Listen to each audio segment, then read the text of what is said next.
I really wanted to get into the topic of him discussing the changes that are going to be made when Trump is coming into office. And I want to tell you right now, for those people who are worried about that, it's mainly for people who are coming in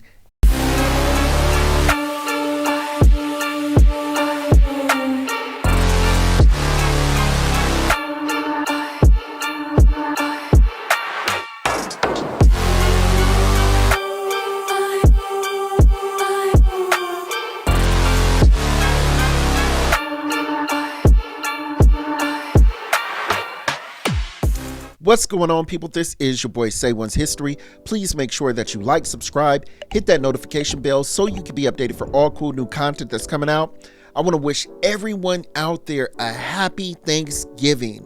And what are we going to be talking about today, you guys? Visas. Let's get into it.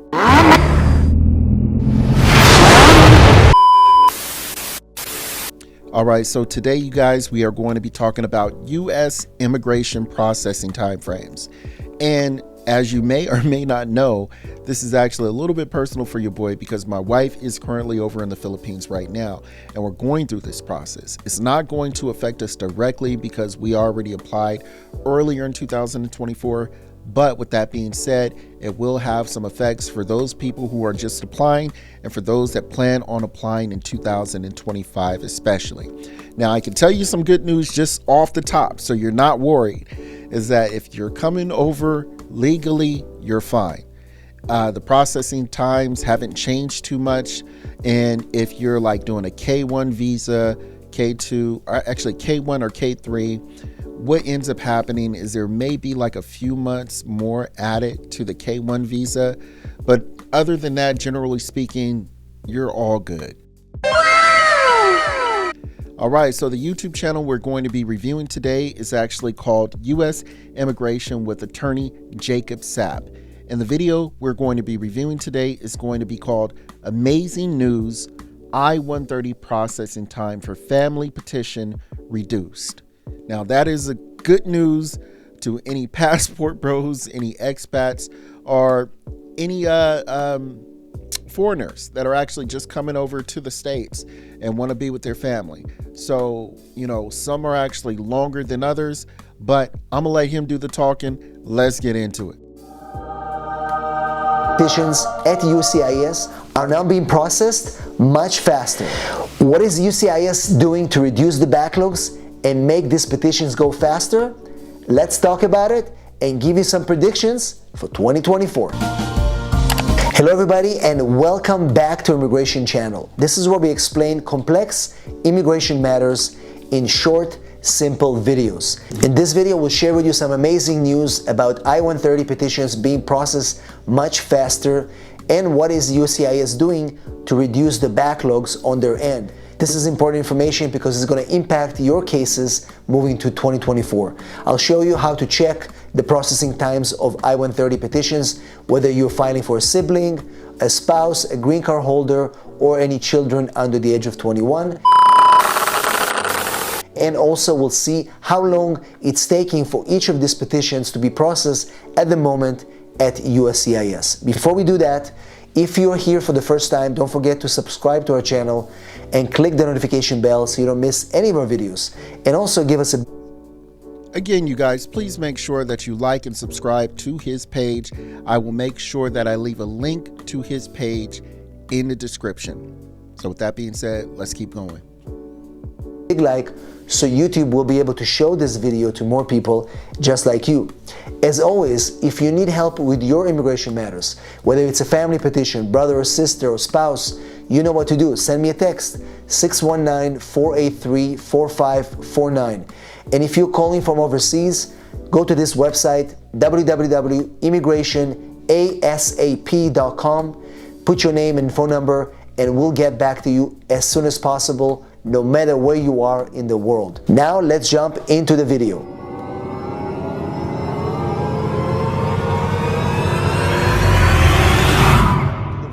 I mentioned in the beginning of this video, I-130 petitions are now being processed much faster than previous months. I'll go over how to check the processing times of each of these I-130 petitions. I'll show you that how we do this and how you can check those cases as well. But let's first, what is USCIS doing to reduce these backlogs and cause faster processing of these petitions? In an effort to reduce the 9.5 million case backlog that USCIS is facing from beginning of the year.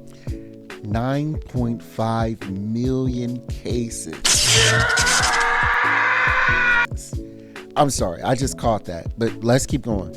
They've implemented new internal time cycle goals that they started already doing that in early spring. They call them cycle times. They are internal metrics that USCIS is using to process different petitions. And by implementing this Okay, so I want to actually talk about these cycle times a little bit more here, because I actually look at this a lot with my wife, and we're going to check this out just so you guys know exactly what he's talking about.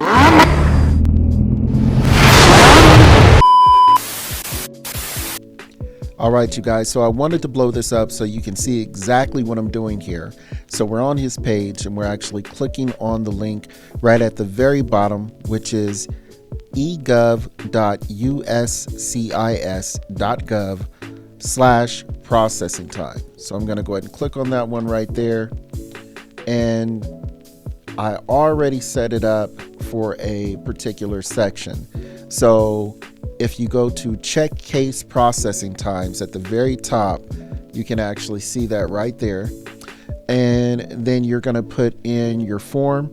I put in I-130 petition for alien relative, and then it says form category. This one is going to be U.S. citizen filing for a spouse, parent, or child under 21. And then it's also going to be field office or service center. And then you press get processing time. It says 80% of cases are completed within 16 months. So 80% of cases are done within 16 months. It's funny because it's true. That's awesome. So if we go down a little bit more, you can actually get a little bit more information. There's a section where you can put in, it says, when is your receipt date? So the receipt date is a little receipt that you get in the mail. It's just like a little card, and it tells you that we sent out this receipt because we actually got your form, and it's going to have a date on there. Yeah, boy. So I'm going to go ahead and put mine on there and see what it gives me. See what time it gives me on here. Okay. So I'll just read this to you because I know it's going to be hard for you guys to read, and I can't make it any bigger, so I'm sorry. It says, the earliest you can submit questions is July 20th, 2016. Please do not contact us before this date. We will notify you if we need any additional information. We appreciate your patience while we review your case. Process in this time may change.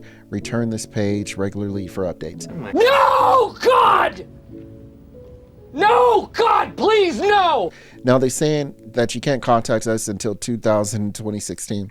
That's a little ridiculous because it's not going to take that long, you guys. The time frame at the maximum time is 16 months. They are going to be done before that time frame. So with that being said, I just wanted to give you a little bit of information in regards to where you can go, how you can find this section. But let's get back, because the gentleman, Jacob, actually has a lot more information that we need to go over. They call them cycle times. They are internal metrics that USCIS is using to process different petitions.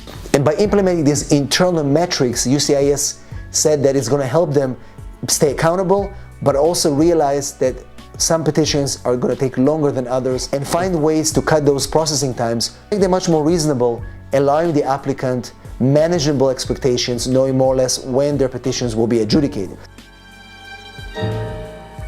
But it just might work. So for example, if you go to work permits like I-765 and travel documents like I-131, they set metrics to process those cases in 3 months or less. And we can see that since spring, now we are almost at the end of the year, they've reached many of these goals, and many of these applications are being processed faster.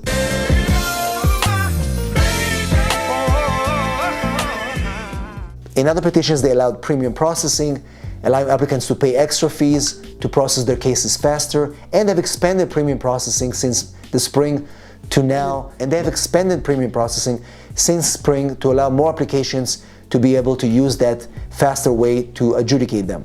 However, I-130.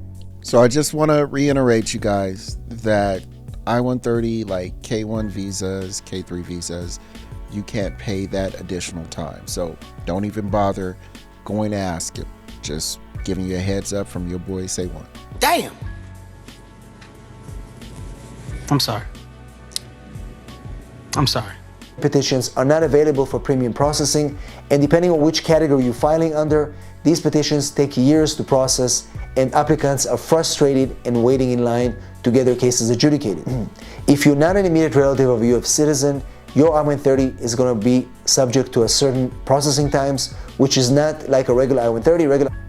So again, for those guys out there, expats, for the passport bros, for those guys that are traveling abroad, digital nomads, stuff like that, if you plan on bringing your wife over or anything like that to visit, those processing times aren't going to take as long because you're a U.S. citizen. You're essentially put at the front of the line.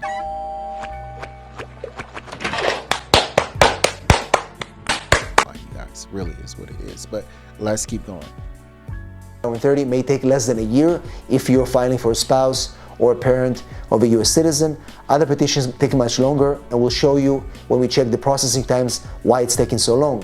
Right now, USCIS is tackling this, and they're processing cases much faster by hiring more caseworkers and trying to digitize a lot of these applications, encouraging applicants to file their petitions online. Now, another thing, I don't know if you guys are aware or not, but I recently went into like an immigration place over in the Philippines, and they were still doing everything, you know, with paper. It was crazy. So, you know, they are actually going in the process now where they're digitizing everything here. So they're trying to expedite the processes. And that's not hard for me to believe because, you know, I actually work for a state conglomerate. I'm not going to mention the name. And when I first got there, this was only like maybe 5 years ago, you guys, they were still like doing a lot of paper stuff. So, you know, it is what it is. You know, this is, you know, in some of these cases, what you get. But let's keep going. So let me show you how to check the processing times of your application. You're going to go to this website right here. It's on the screen. We click on the I-130 petition, and let's go to U.S. citizen filing for a brother or sister. We can choose, for example, the California Service Center. Click on processing times, and now you can see it's 46 months and a half. This changes, but you can see it's almost 4 years. Now, as you see, you guys, he said 46 months, which is roughly 4 years here. Now, that's for those people who are actually bringing over brothers, sisters, cousins, aunties, things like that. Unfortunately, that time frame was, generally speaking, always that time frame. It actually got smaller just a bit, but bringing over relatives of family members, or should I say foreigners who had migrated over to the States, it's going to take longer for them. Oh my God, who the hell cares? So it is what it is. Let's keep going. Now for processing these applications, and I'm going to show you, I'm going to give you an idea, and you can check again depending on where your case is filed, but it's an average of that, how long it's going to wait. But it's an average of how long you're going to have to wait for this I-130 to be processed, to be approved, and then once it's approved, you have to wait for the priority date to become current before your relative can immigrate. So let's compare these numbers, the wait times of I-130s, for example, from previous month, from November. F1 category, unmarried sons or daughters of U.S. citizens in November. By the way, just so you guys know, NC, I think it's called NCI, but it's actually the center who processes the immigration. They're actually already in the case files for, I think it's like November 15th. So they're moving right along. They're actually exactly where they need to be. So it's perfect. So, but let's let them keep going. I-130 processing was about 4.3 years. In December, it went down to 4 years. Now it's a small reduction, but it's something. As I mentioned to you before, you will see much faster movement as we go to January, February, and March of 2024. Category F2A, spouses of green card holders and children under 21. It took 3.2 years for this I-130 forms to be processed. In December, it dropped to 2.8 years. Again, it's still a long time, but it's definitely faster. All right, you guys. So what I was going to do is I was going to play the part where he's talking about how NVC has reduced the time frame for all the different categories here, but you can go ahead and check that out on his channel. Like I said, I will make sure I leave the link in the description.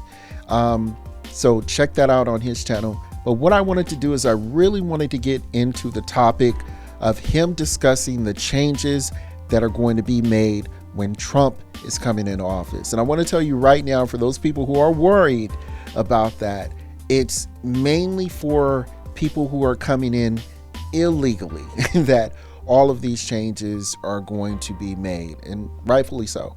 But those people who are doing it legally, not too many changes are being made.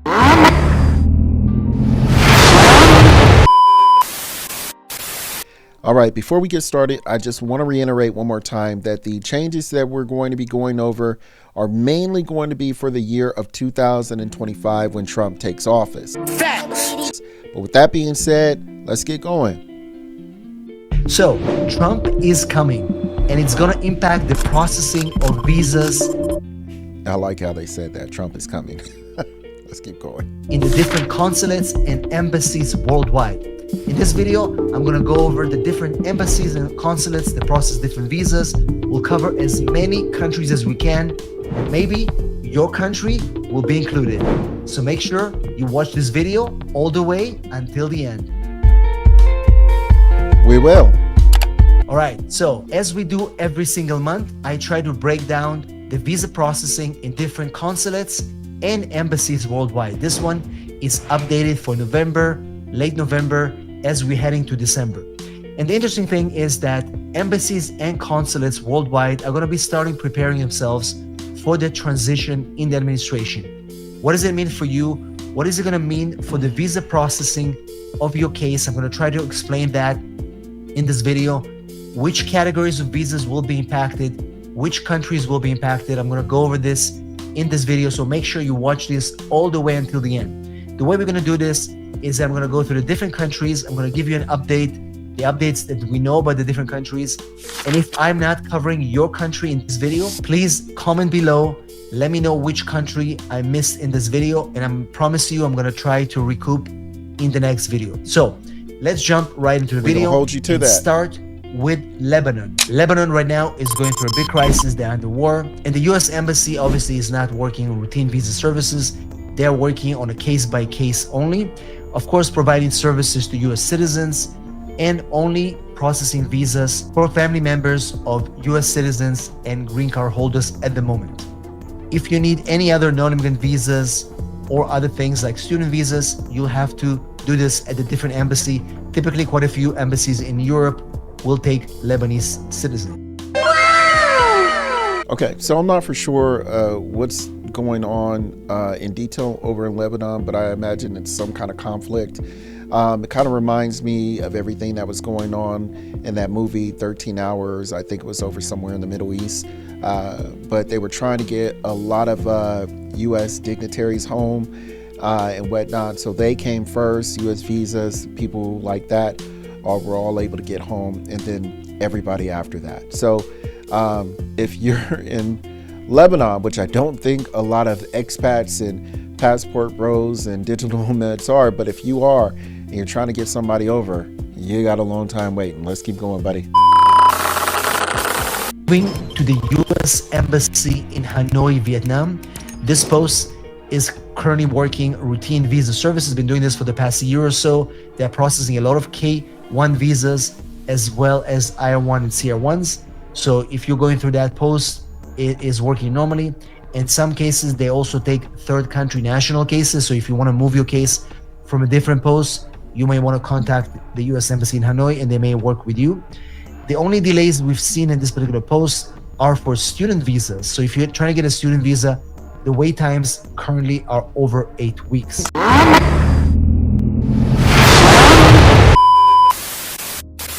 Okay, so basically Vietnam is taking a little bit longer here. That's interesting because I actually want to go to Vietnam. There's this beautiful, beautiful landmass there. It's called the Golden Hands Bridges, I think it is, over in Vietnam. And if you guys get a chance, it's this beautiful, beautiful bridge just overseeing a mountain landscape. Sometimes it gets real foggy and all you can see are the golden hands, and the golden hands are literally holding this bridge up, you guys, and it allows people to walk across it. It is beautiful. Moving to Jakarta, U.S. Embassy in Indonesia, routine visa services. They're processing a lot of I-1, C-1 cases, K-1 visas, as well as non-immigrant visas. The one thing you have to remember about Jakarta is that as of last month, they have new security processes at this particular post. If you're trying to get into the building, only small purses and plastic bags are allowed. If you bring a backpack, they'll turn you back and you won't be able to get in. You might miss your appointment, so be aware of that. Also, if you're trying to bring a translator to an appointment, you have to get pre-approval by emailing the post. Otherwise, they're not gonna let your translator inside the embassy. I have a friend over in Indonesia, and she actually just got married to a foreigner. I believe he is from the Middle East. So with that being said, you know, I want to definitely reach out to them and just make sure that their timing process and everything is done well, or at least allow them to check this video out so they can get as much information as they can. But with that being said, let's get going. He's cooking up garbage.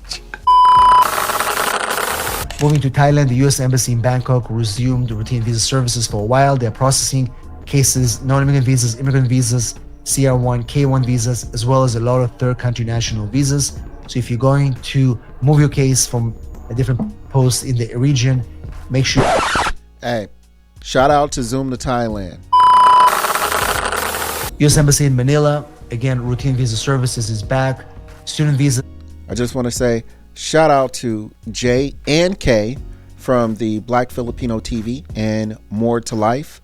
They're over in the Philippines, so man, shouts out to them, and let's check their visa processing out. Are way behind, and also K1 visas. If you have a K1 visa in the Philippines, you need to be patient. So what is going to happen beginning of January 20th, the new administration comes into place. We've got Marco Rubio, who's going to be the Secretary of State. Again, he is pro legal immigration, but at the same time, I feel like they're going to put some restrictions, make the visa processing a little bit stricter for certain applicants, specifically those that are coming to the US after waiver appointments. We're worried that we're going to see more scrutiny at people applying for visas. So, you know, if you're trying to plan your visa journey, do whatever you can right now to get your appointments on time, get your documents to the National Visa Center, do whatever it takes right now to avoid delays, because there may be some delays, there may be more backlogs once the new administration takes place. We don't know if they're going to impose any travel. So I'm going to go out on a limb here and actually say why they may be taking a little bit longer back when it comes, when Trump takes over in 2025. And this is just my assumption. This is just my guess here. I've been hearing that a lot of Chinese are going over to the Philippines with illegal paperwork. And I don't know if you know, but if you are not a citizen of the Philippines, you can't own businesses over there. But some are somehow getting illegal paperwork and things like that from what I hear, and they're being able to start up their own businesses. I would not be surprised, and this is just me going out on a limb and saying this, that, you know, with that illegal paperwork saying that they are legal residents or nationals or whatever the case of the Philippines, if the Filipinos were able to come over to America more easily, meaning that the process was normal, then that could be another way that maybe spies and whatnot from China can actually come over to the States. I said, hold up, wait a minute. Something ain't right. Now, is this something that's going to be en masse? No, not at all. I doubt it. But that's one entry that, you know, spies from other countries can get into to gather information from the United States. So I would imagine that's one of the reasons that that's probably taking place here. And if you don't think for one second that, you know, we have spies and other countries don't have spies, you are kidding yourself. Right. You are really kidding yourself. I mean, real talk. With that being said, I'm gonna go ahead and end it on that note. I would advise you guys to go ahead and check out his channel if you want more information on it here.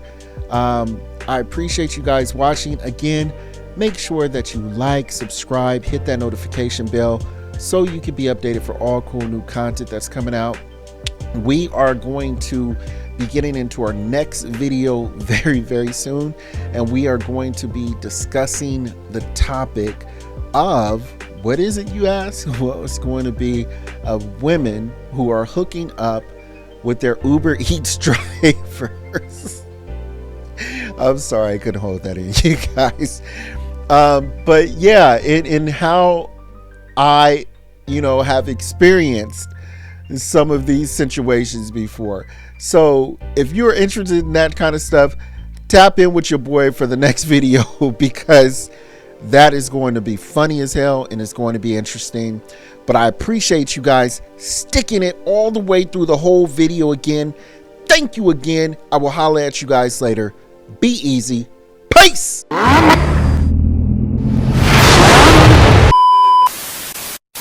I really appreciate you guys for watching the video all the way through.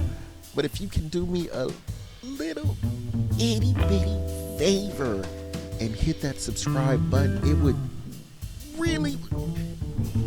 would really help if you hit the subscribe button. I would really appreciate it. So